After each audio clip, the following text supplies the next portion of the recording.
What's the difference between progressive Christianity and Christianity? When I think about that question, I'm reminded of my freshman year Intro to Christian Theology course.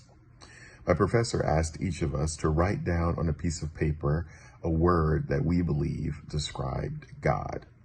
Oh, I was so ready to write my image down. I was sure that it was going to somehow encompass the magnanimity of God. So then each of us wrote this thing down, and our professor started to have us each go around the room and use the word that we had come up with to describe God. After each person's word, he would say, ooh, ah, that's great. But he didn't exactly say anyone had the right word. I was sort of waiting for him to choose the person who had the right word.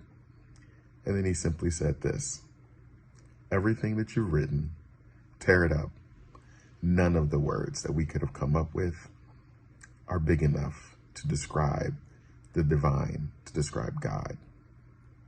In a way, progressive Christianity is saying that none of our ways or our paths are actually big enough. They may, for you, get you closer to the divine. They may, for you, draw you closer to having a deeper relationship with God and maybe with other folks who hold similar truths. But it isn't in any way saying that my way of saying God is somehow more universal or better than your way. Progressive Christianity says that no matter what you wrote on your piece of paper, it's not quite big enough. You can probably think even more so outside of the box.